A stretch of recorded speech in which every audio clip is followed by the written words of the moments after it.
So yun mga kalatagaw, for today's vlog, makalipas po yung ilang minuto at ilang oras, ilang segundo ng aming paglalakbay mula sa Taguig. Nakarating na nga po pala kami dito sa isang beach resort sa part po ng Naik, Cavite. So syempre pumunta kami dito dahil special po yung araw na to para sa ating boss. Ayan, shoutout po kay Boss Roy, happy birthday! Alright, so ayan, samahan nyo po kaming ikutin natin to.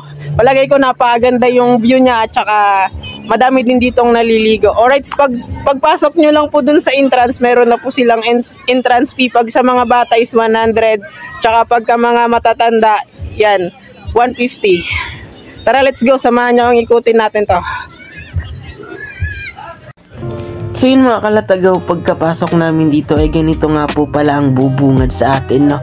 Yan, mga cottage at syempre lasap po na dyan yung simoy ng hangin na napakasarap kasi galing tayo sa Manila, sa yung hangin hindi na gaanong polluted na kumbaga. Kaya dito, ayan, magre-relax na muna tayo, no? Kahit isang araw lang. At saka syempre, dahil sa birthday nga ng aming boss. Ayan. Maraming salamat sa iyo, Boss Roya, sa pagdala mo sa akin dito. Ayan. So, bali dito po yung cottage namin. Ayan, nandyan nga po pala si Kuya Albert. Ayan.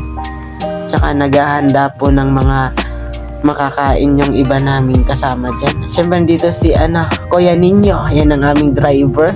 Meron siyang ginagawa. Tignan natin. Ayun. Napakasarap nito. Kinilaw. Pero alam nyo ba yung masarap sa kinilaw? Yung may gata. No? Tsaka dito naman sa kabilang dako ay nag-iihaw sila dito ng yan, isda. Fresh na fresh yan. Sa bagong daong pa namin yan binili. Kita nyo naman mga kalatagaw, no? Napakasarap dito. Yan, bukod sa fresh ang isda, maganda ang tagaluto. O, yung nag-iihaw. Yun. Shout out po. Yan, dito naman sa kabila. And bali dalawa po yung cottage na kinuha namin. Tsaka nga yan, hanggang dun. Ayan, papakita ko sa inyo yung dagat. Pero hanggang tingin na muna kayo ngayon. Madami na pong naliligo.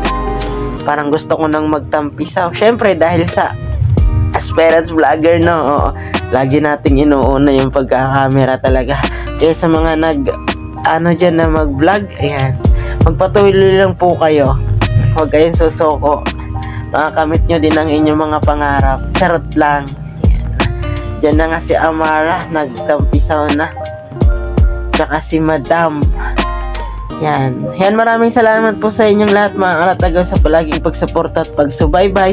Hanggang dito na muna ang video na to at magtatampisaw na rin ako. Bye-bye!